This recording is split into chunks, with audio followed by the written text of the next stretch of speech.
విద్యార్థులందరికీ commissionerate of కొలీజియేట్ education Andhra Pradesh ప్రభుత్వం వారు సమర్పించు లర్నింగ్ మేనేజ్మెంట్ సిస్టమ్కి స్వాగతం. నా పేరు ఉమాతరంగిణి. నేను శ్రీమతి వెలగపూడి దుర్గాంబ ప్రభుత్వ మహిళా డిగ్రీ కళాశాలలో చరిత్ర అధ్యాపకురాలుగా పనిచేస్తున్నాను. ఈ రోజు ఈ క్లాస్లో మనం ఔరంగజేబ్ మత విధానం దాని యొక్క ప్రభావాన్ని గురించి తెలుసుకుందాం. అయితే ఔరంగజేబ్ అనగానే మనకి గుర్తొచ్చేది మొఘల్ సామ్రాజ్యం. భారతదేశాన్ని 300 సంవత్సరాలకి పైగా పరిపాలించినటువంటి ఘనత మొఘలులకి దక్కుతుంది.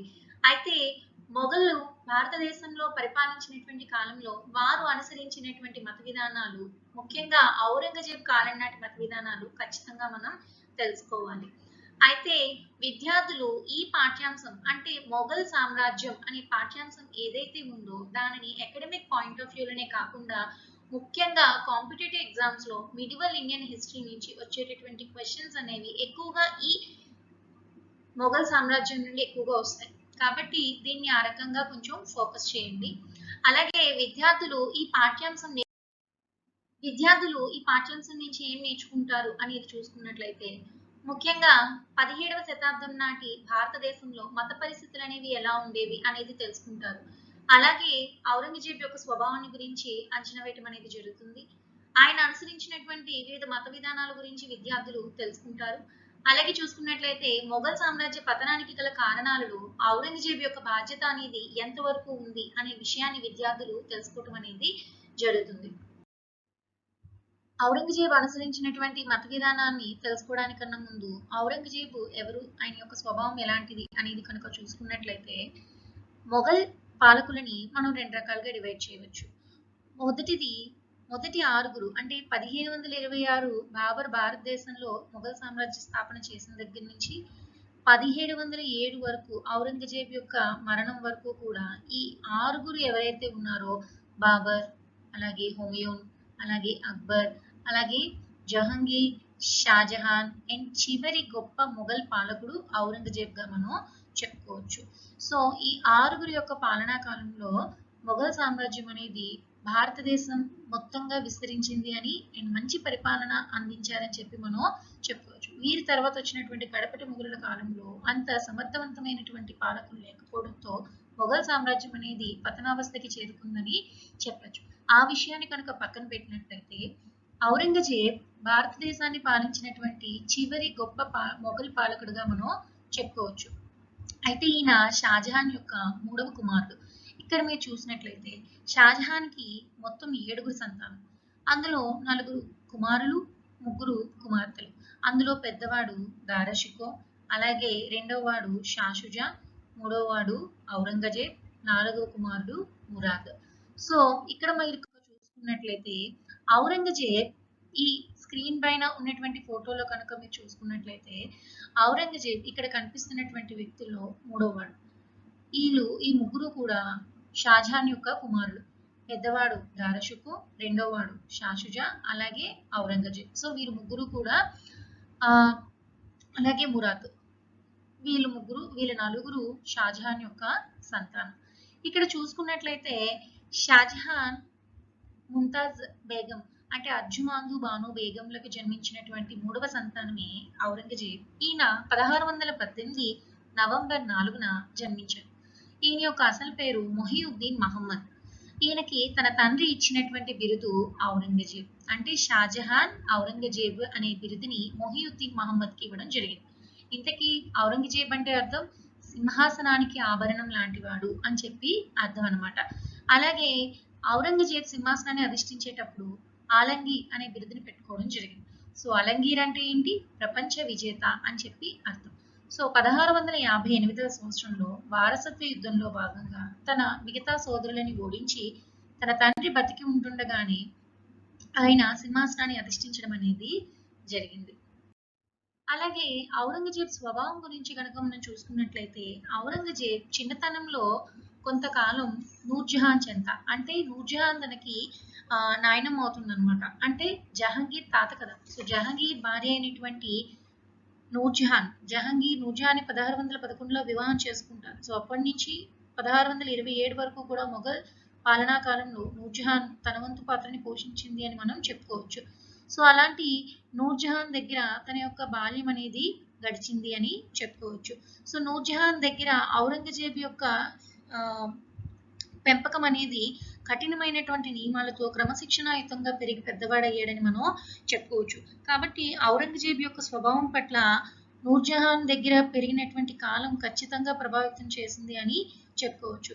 అలాగే ఔరంగజేబ్ అరబ్బీ, పారసీక, తుర్కీ భాషలలో పరిజ్ఞానాన్ని సంపాదించినప్పటికీ అత్యధికంగా అరబ్బీని ఉపయోగించేవాడని మనకి తెలుస్తుంది. ఈయన ఖురాన్ పట్ల అమితమైనటువంటి అభిమానాన్ని చూపించేవాడు.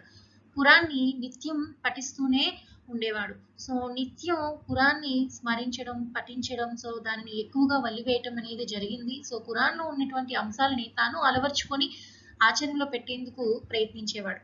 కాబట్టి ఆ ఖురాన్ని అనుసరించటంలో భాగంగా తను నిరాడంబరమైనటువంటి జీవన విధానానికి అలవాటు పడడం అనేది జరిగింది. అలాగే ఔరంగజేబ్ కఠినమైనటువంటి నియమాల మధ్య పెరిగాడు కాబట్టి కఠిన స్వభావం అనేది ఆయనకి అలవాటు అవ్వడం అనేది జరిగింది. అలాగే ఈయన గొప్ప యుద్ధ వీరుడు. మంచి పాలనాపరమైనటువంటి అనుభవాన్ని కూడా దక్కన్కి తన తండ్రి కాలంలో గవర్నర్ గా ఉన్నప్పుడు అనుభవం కూడా సంపాదించడం జరిగింది. ఫైనల్లీ 1658లో ఆయన సింహాసనాన్ని అధిష్ఠించిన తర్వాత ఇంకా తన యొక్క మార్క్ అనేది, తన యొక్క గుర్తు అనేది ఖచ్చితంగా పరిపాలనలో వేయడం అనేది జరిగింది. ఈయన సుదీర్ఘ పాలన 50 సంవత్సరాల పాటు, అంటే 1658 టు 1707 వరకు ఆయన పరిపాలించినటువంటి కాలం, సుదీర్ఘ కాలం పాటు భారతదేశాన్ని మొత్తం తన యొక్క మొఘల్ సామ్రాజ్య ఆధీనంలోకి తెచ్చి మొఘల్ సామ్రాజ్య పాలన చేసినటువంటి ఘనత ఔరంగజేబ్కి దక్కుతుంది. ఇక్కడ మీరు కనుక చూసుకున్నట్లయితే సో ఈ మూడు ఏవైతే ఉన్నాయో వేరియేషన్స్, ఒకటి బాబర్ కాలంలో ఉంది, అలాగే అక్బర్ పాలనా కాలంలో ఆల్మోస్ట్ ఉత్తర భారతదేశం అంతా కూడా మొఘల్ సామ్రాజ్యం ఆధ్వర్యంలోని ఉంది. సో అలాగే ఔరంగజేబ్ పాలనా కాలంకి వచ్చేసరికి టోటల్ దక్షిణ భారతదేశం అంతా కూడా మొత్తం ఉత్తర భారతదేశం, దక్షిణ భారతదేశం, అలాగే కంప్లీట్ ఆల్ ఓవర్ ఇండియా అంతా కూడా మొఘల్ సామ్రాజ్యం కిందకి తీసుకొచ్చినటువంటి ఘనత ఔరంగజేబ్కి దక్కుతుంది. ఇక్కడ చూసినట్లయితే ఆయన యొక్క సరిహద్దులు ఉత్తరాన హిందూ కుష్ నుండి, అలాగే దక్షిణాన జింజి అనే ప్రాంతం వరకు, అలాగే తూర్పున చిట్టగాంగ్ నుండి, అలాగే పశ్చిమాన వచ్చేసి కాందహార్ వరకు కూడా తన రాజ్యాన్ని విస్తరింప చేయటం అనేది జరిగింది. సో సువిశాల మొఘల్ సామ్రాజ్య స్థాపన జరిపినటువంటి వ్యక్తి ఔరంగజేబ్గా మనం చెప్పుకోవచ్చు. అయితే ఔరంగజేబ్ ఖచ్చితంగా ఆయన అనుసరించినటువంటి కొన్ని విధానాలు విమర్శల పాలవడం అనేది జరిగింది. అయితే ఆయన అనుసరించినటువంటి మత విధానం ఎందుకు ప్రాధాన్యత సంతరించుకుంది అని కనుక మనం చూసుకున్నట్లయితే, ఆ కాలంలో ముఖ్యంగా మధ్యయుగ భారతదేశంలో పాలకులు అనేవాళ్ళు ముస్లింలు, పాలితులు అనేవాళ్ళు హిందువులు. అంటే మెజారిటీ ఆఫ్ పీపుల్ ఎవరున్నారు అంటే హిందువులు కదా.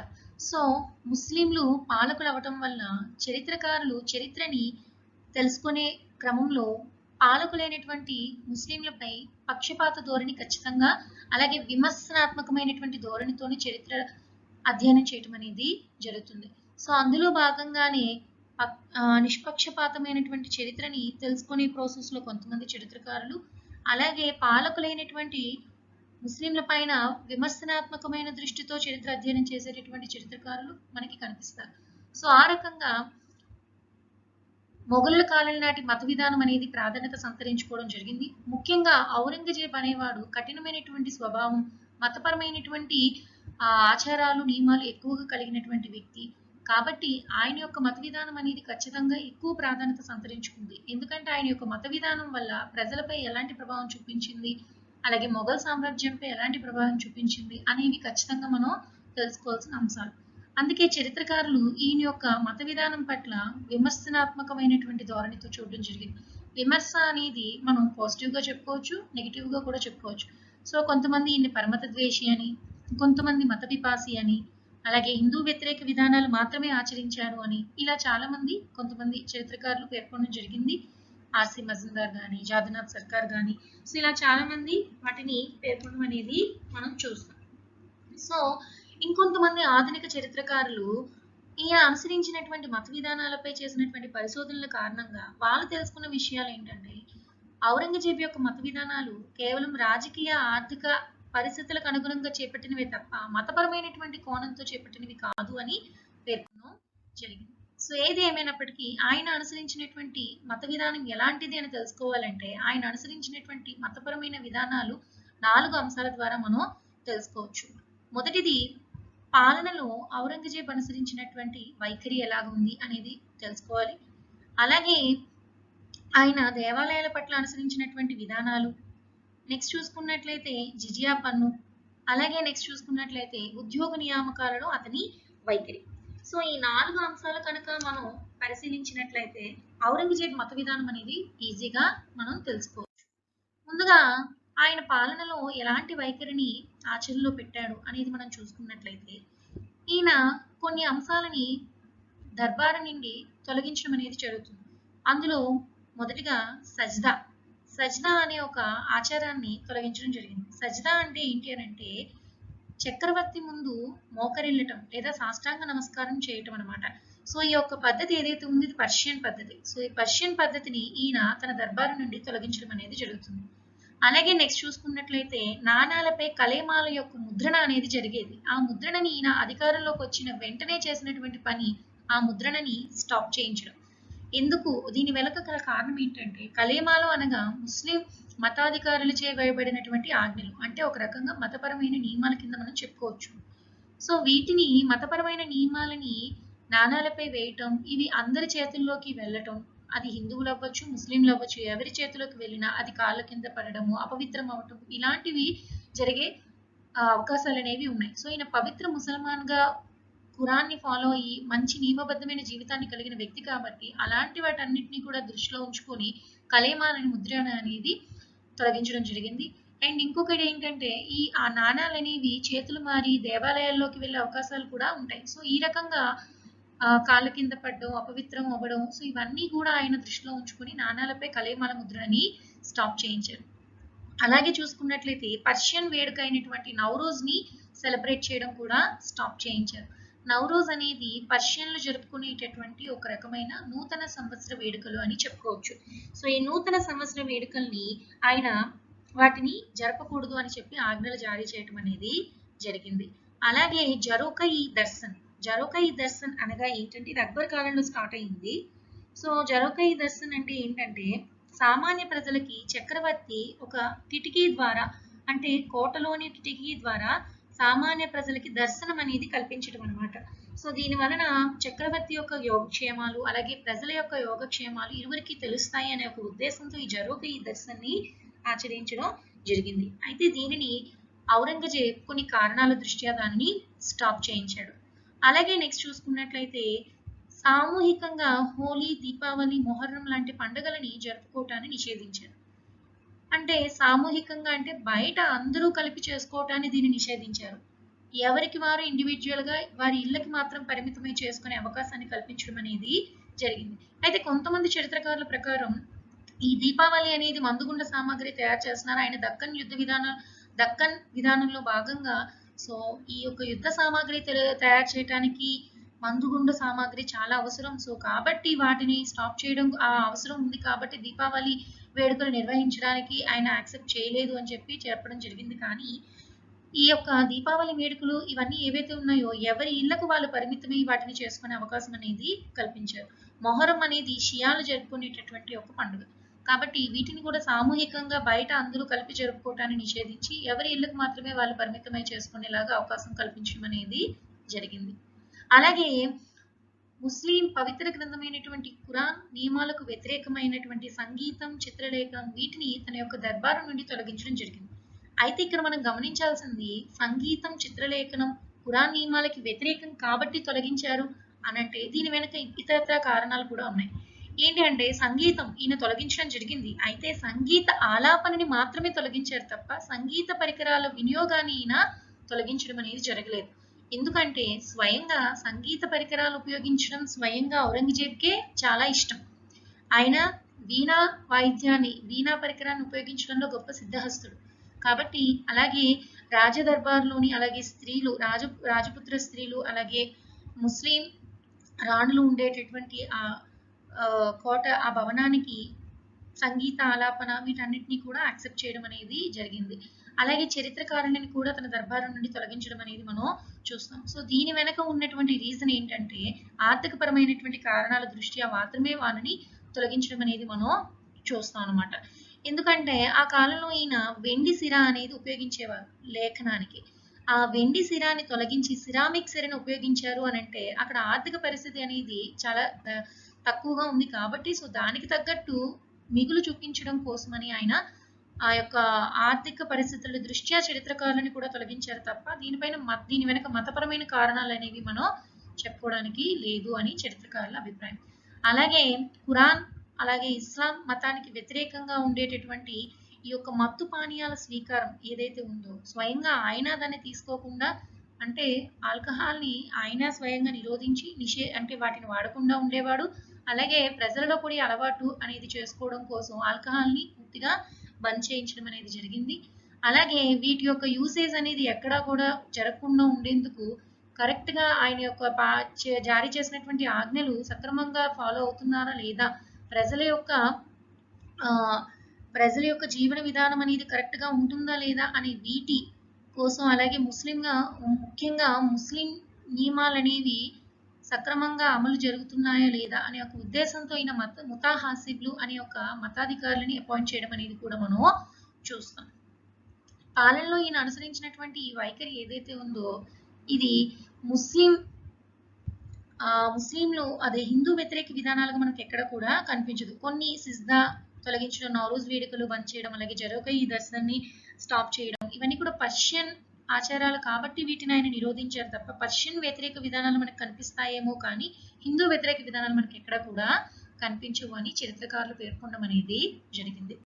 అలాగే దేవాలయాల పట్ల ఆయన అనుసరించిన విధానాలు చూసుకున్నట్లయితే మనం ఆర్థర్ అలీ అనే వ్యక్తి the Mughal nobility under Aurangzeb అనే తన గ్రంథంలో ఔరంగజేబ్ పాలనా కాలాన్ని 2 భాగాలుగా డివైడ్ చేసి మొదటి 10 సంవత్సరాల పాటు ఆయన కొంత ఉదాసీనంగా ఉండేవాడని, అలాగే తర్వాత కాలంలో ఆయన ఒక సాంప్రదాయ ముసల్మాన్ గా కనిపించడం అనేది జరుగుతుంది. అయితే దీనికి గల కారణం అప్పుడే ఆయన రాజకీయ విధానాలే తప్ప మతపరమైనటువంటి విధానాలు కాదు అని పేర్కొనడం జరుగుతుంది.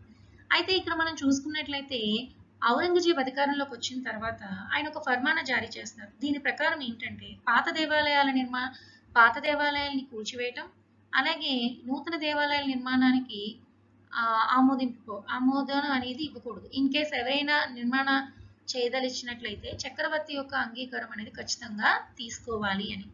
ఇక్కడ ఎన్ని సంవత్సరాల పాత దేవాలయాలు అనే ఒక టైంని మెన్షన్ చేయకపోవడం వల్ల కొన్ని దేవాలయాలు కూల్చివేయడం అనేది జరిగింది. అయితే ఈ విషయాన్ని తెలుసుకున్నటువంటి ఔరంగజేబ్ 12 సంవత్సరాల కన్నా ఎక్కువ పాతవైనట్లయితే ఆ యొక్క దేవాలయాల్ని కూల్చివేయటం అనేది చేయకూడదు అని చెప్పి ఆయన తిరిగి దాన్ని సవరించడం అనేది మనం చూడొచ్చు.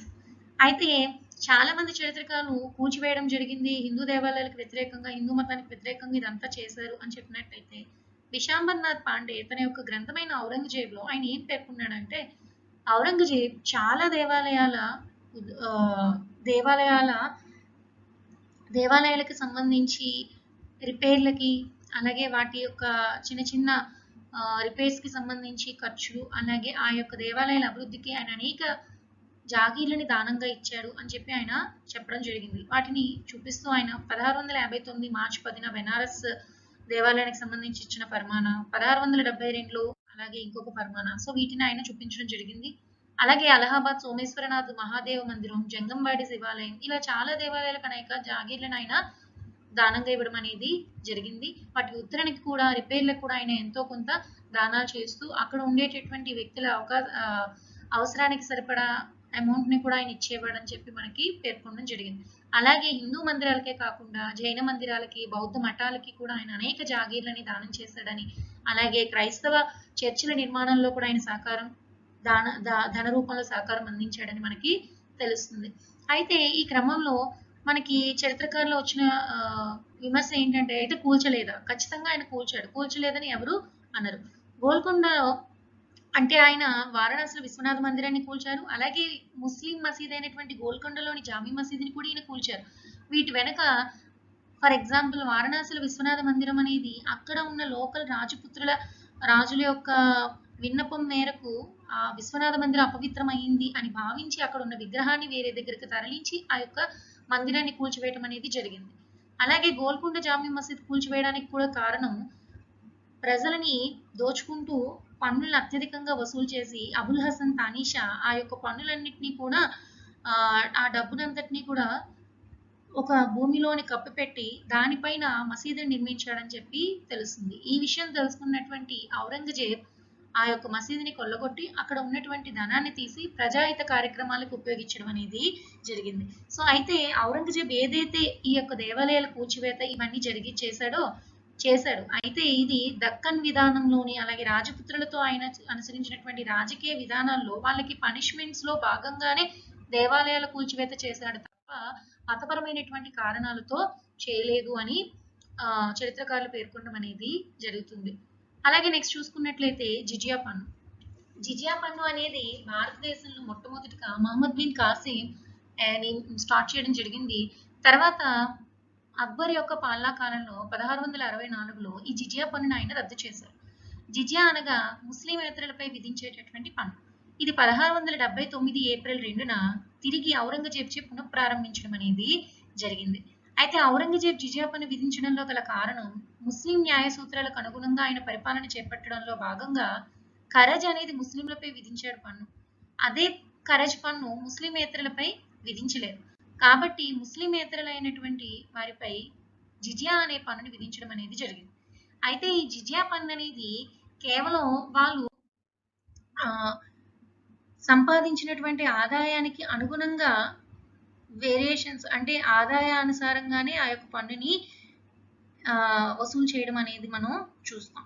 ఇక్కడ ప్రజల్లోని జిజియా పన్ను చెల్లించడంలో వ్యతిరేకత అనేది రావటానికి గల కారణం ఏంటంటే ఈ జిజియా పన్ను స్త్రీలపైన కానీ వృద్ధులపైన కానీ వికలాంగులపైన కానీ చిన్నపిల్లలపైన కానీ విదేశీయులపైన కానీ వేరు, కేవలం బలీయంగా ఉండేటటువంటి పౌరులపైన మాత్రమే వేస్తారు. సో వాళ్ళ దగ్గర నుంచి మాత్రమే వసూలు చేస్తారు. ఈ పన్నుని అమీన్లు నేరుగా వెళ్తే వారి దగ్గరికి పౌరులే నేరుగా వచ్చి చెల్లించాల్సినటువంటి పన్ను. కాబట్టి ప్రజలందరూ కూడా ఈ పన్ను చెల్లించడంలో ఇబ్బందిగా ఫీల్ అయ్యేవారు కాదు. చెల్లించే విధానం పట్ల వీళ్ళు వ్యతిరేకత వ్యక్తపరచడం అనేది మనం చూస్తాం. ఇక్కడ చూసినట్లయితే పౌరులే నేరుగా అమీన్ దగ్గరికి వెళ్ళి పన్ను చెల్లించడం అనేది మనం చూస్తాం. కాబట్టి ఈ జిజియా పన్ను తర్వాత కాలంలో 1722లో పూర్తిగా దీనిని మొఘల్ చక్రవర్తి పూర్తిగా దీన్ని నిషేధించాడని మనం చెప్పుకోవచ్చు. అలాగే నెక్స్ట్ చూసుకున్నట్లయితే ఉద్యోగుల నియామకంలో ఔరంగజేబ్ వైఖరి కనుక చూసుకున్నట్లయితే చాలా మంది చరిత్రకారుల అభిప్రాయం ప్రకారం ఔరంగజేబ్ కేవలం ముస్లింలకి మాత్రమే ప్రాధాన్యత ఇచ్చాడు, హిందువులకి కానీ ఇతర మతస్థులకి కానీ ప్రాధాన్యత ఇవ్వలేదు అని చెప్పి పేర్కొన్నారు. కానీ ఆధునిక చరిత్రకారులైనటువంటి ఇర్ఫాన్ హబీబ్ అలాగే సతీష్ చంద్ర వీళ్ళు ఏం పేర్కొన్నారంటే ఔరంగజేబ్ తన యొక్క ఉద్యోగ నియామకంలో ముఖ్యంగా మున్సిబిదారీ హోదాలోని అక్బర్తో పోల్చుకున్నట్లయితే తన యొక్క కాలంలోని ఔరంగజేబ్ కాలంలోని అత్యధికంగా రాజపుత్రులని, మరాఠీలని, సిక్కులని, పారసీకులని ఉద్యోగాలను ఎక్కువగా అపాయింట్ చేశాడు అని చెప్పి పేర్కొనడం జరిగింది. ఫర్ ఎగ్జాంపుల్ అక్బర్ పాలనా కాలంలో చూసుకున్నట్లయితే అక్బర్ కేవలం అంబర్ రాజపుత్రులకు మాత్రమే పరిమితం చేస్తూ 13% మంది రాజపుత్రులని తన కొలువులో వేయడం అనేది జరిగింది. అలాగే జహంగీర్ టైంలో చూసుకున్నట్లయితే జహంగీర్ తన యొక్క కాలంలో ఇతర రాజపుత్ర రాజులని కూడా తన యొక్క కొలువులో నియమించుకోవడం అనేది మనం చూస్తాం. అంటే జహంగీర్ కాలంలో 22.6% మనం చూడడం జరుగుతుంది. సో జహంగీర్, అంబర్, బికనీర్, జోధ్పూర్ ఇలా చాలా రాజపుత్ర రాజులకి దీన్ని ఎక్స్పాండ్ చేయడం జరిగింది. షాజహాన్ టైంకి వచ్చేసరికి ఇది చాలా తక్కువగా 7% మాత్రమే ఉన్నది. అలాగే ఔరంగజేబ్ కాలంలో చూసుకున్నట్లయితే ఎక్కువగా ఆయన తన సైన్యంలో మరాఠాలని ఎక్కువగా బికాజ్ ఆయన దక్కన్ విధానంలో భాగంగా మరాఠాలకు వ్యతిరేకంగా ఆయన పోరాటం చేశారు కాబట్టి వాళ్ళ సపోర్ట్ చాలా అవసరమని భావించి ఆయన మరాఠాలను ఎక్కువగా సైనికులకు అపాయింట్ చేశాడు. అట్ ద సేమ్ టైం ఆయన వారి యొక్క సామర్థ్యాన్ని అనుసరించి కూడా ఆయన నియామకాలు అనేవి చేశాడని మనం చెప్పుకోవచ్చు. సో మోస్ట్లీ 31.6% ఉద్యోగులు ముస్లిమేతరులే తన యొక్క ఆస్థానంలో మున్సిబులుగా ఉన్నత అధికారులుగా నియమించాడని చరిత్రకారులు పేర్కొనడం అనేది జరిగింది. అంటే ఇక్కడ ఔరంగజేబ్ ప్రాధాన్యత ఇచ్చింది మతపరమైన విషయాలకు కాదు, వాళ్ళ యొక్క అర్హత సామర్థ్యాన్ని ఆధారంగా చేసుకుని నియామకాలు చేపట్టాడు తప్ప వేరే మతపరమైన ఉద్దేశంతో ముస్లింలను మాత్రమే నియమించాడనేది అది నిజమైన విషయం కాదని చరిత్రకారులు పేర్కొనడం జరిగింది. ఇక్కడ మనం చూసుకున్నట్లయితే ఔరంగజేబు యొక్క మత విధానం తనకు ప్రభావం గనుక ఎంతవరకు ఉంది చూస్తే చాలా మంది చరిత్రకారుల అభిప్రాయం ప్రకారం మొఘల్ సామ్రాజ్యం పతనానికి గల కారణాలు ఔరంగజేబు అనుసరించినటువంటి విధానాలు అని చెప్పి పేర్కొనడం జరిగింది. ఏది ఏమైనప్పటికీ ఇక్కడ మనం గమనించాల్సిన విషయం ఔరంగజేబు ముఖ్యంగా దక్కన్ యుద్ధాల్లోనే ఎక్కువగా నిమగ్నం అవడం, ఎక్కువగా యుద్ధాలలో పార్టిసిపేట్ చేయడం వల్ల పాలనాపరమైనటువంటి అంశాలని నిర్లక్ష్యం చేయడం అనేది జరుగుతుంది. సో ఆ నిర్లక్ష్యానికి ఫలితం ఆయన మొఘల్ సామ్రాజ్య పతనం. ఆయన తర్వాత కాలంలో మొఘల్ సామ్రాజ్య పతనం చెందడానికి ఆయన భుజస్కంధాల మీద కూడా కొంత భారం అనేది పడింది. ఎందుకంటే ఎక్కువగా యుద్ధాల్లో నిమగ్నం అవడం వల్ల ఖజానా ఖాళీ అవడం, ఆర్థిక పరిస్థితి అనేది క్షీణించడం, అలాగే సువిశాల సామ్రాజ్యం అవడం వల్ల ఈయన తర్వాత వచ్చినటువంటి పాలకులు దాన్ని సక్రమంగా నిర్వహించలేకపోవటం, ఇవన్నీ కూడా ఆయన కాలంలో చేసినటువంటి చిన్న చిన్న పొరపాట్లు ఫైనల్లీ మొఘల్ సామ్రాజ్య పతనానికి కారణం అవడంలో ఒక భాగంగా మారాయని చరిత్రకారులు పేర్కొనడం అనేది జరిగింది. సో ఈయన జిజియా పన్నుని తిరిగి పునఃప్రారంభించడం కూడా చిన్నపాటి హిందువుల్లో వచ్చినటువంటి మతపరమైనటువంటి వ్యతిరేకతగా కొంతమంది పేర్కొనడం జరిగింది. అయితే సిక్కులు, రాజపుత్రులు, మరాఠాలతో ఈయన అనుసరించినటువంటి విధానాలు, వారు వీళ్ళతో చేపట్టినటువంటి తిరుగుబాట్లు ఏవైతే ఉన్నాయో కేవలం రాజకీయపరమైనటువంటి కఠిన వైఖరిని వ్యతిరేకిస్తూ వాళ్ళు తిరుగుబాట్లు చేయడం జరిగిందే తప్ప ఈయన అనుసరించినటువంటి మత విధానానికి వ్యతిరేకంగా మాత్రం కాదు అని చరిత్రకారులు పేర్కొనడం అనేది జరిగింది. సో ఏది ఏమైనప్పటికీ కూడా మొఘల్ సామ్రాజ్య పతనంలో ఖచ్చితంగా ఔరంగజేబు అనుసరించినటువంటి కొన్ని చిన్న చిన్న పొరపాట్లు అనేవి తర్వాత వచ్చినటువంటి మొఘలులు సక్రమంగా దాన్ని నిర్వహించలేకపోవడం వల్ల, నిర్వహణ లోపం వలన పతనానికి కారణమైందని మనం చెప్పుకోవచ్చు. సో ఫైనల్లీ మనం తెలుసుకున్నటువంటి విషయం ఏంటంటే ఔరంగజేబ్ అనుసరించినటువంటి మత విధానాలు రాజకీయ ఆర్థిక పరమైనవే కానీ మతపరమైనవి కాదు అని చరిత్రకారులు అభిప్రాయపడడం జరిగింది. పవిత్ర ముసల్మాన్గా ఒక నియమబద్ధమైనటువంటి జీవితాన్ని గడిపినటువంటి ఔరంగజేబ్ ఏదైతే చేశారో అది స్వయంగా తను పాటించాడే తప్ప ఎవరిని కూడా పాటించమని దానికోసం హింసించడం అనేది మనం చూడలేదు.